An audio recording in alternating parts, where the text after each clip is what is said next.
It's 3 in the morning, and you're still awake, replaying a conversation that ended hours ago. One sentence you said, one look someone gave you. Your mind runs the clip again and again, searching for the damage. If this is you, understand one thing first. You are not broken, and you are not alone. You are simply human, running very old software in a very loud world. 2,000 years ago, long before therapists and self-help, a group of thinkers mapped this exact suffering. They were called the Stoics, and what they discovered is that almost all social fear comes down to a single mistake the mind makes over and over. It treats a thought as a fact. It treats a judgment as a danger. Someone frowns, and your mind doesn't say that's a frown. It says, they hate me, I've failed, everyone saw. The event was small. The story you built on it was enormous. The Stoics gave us tools to catch that mistake, not to numb the fear, but to see through it. Here are 5 of them. The first and the foundation of everything is the dichotomy of control. Epictetus, a man born a slave who became one of Rome's great teachers, drew a single line that changes everything. Some things are up to us, he said, and some things are not. Their mood, their opinion, whether they like you, the silence after you speak, these are not yours. They never were. But your next breath, your next word, the meaning you choose to give the moment, these are entirely yours. Social anxiety is what happens when we spend all our energy gripping the things we can't control and none on the things we can. So stop pulling on the locked doors. Push only the ones that open. The second tool is for the spiral before the moment even arrives. You know it well. You've already lost the argument 100 times in your head, an argument that never happened. You've been rejected, mocked, humiliated, all in the private theater of your imagination. Seneca, the Roman philosopher and statesman, saw this clearly. We suffer more often in imagination, he wrote, than in reality. The mind rehearses disasters that almost never arrive. So the next time the spiral begins, ask one honest question. Is this happening? Or am I only imagining it? Most of your fear, you'll find, lives in a future that never comes. The third tool is a shift in perspective.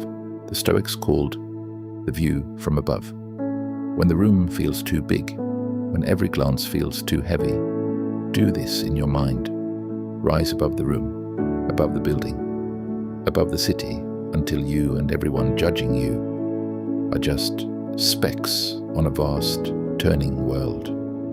Marcus Aurelius, an emperor who ruled the known world, wrote these reminders to himself at night, that soon he would be forgotten, and so would everyone watching him. This isn't despair, it's freedom. From high enough up, the moment that is crushing you becomes impossibly small. The fourth tool is the one that actually builds courage.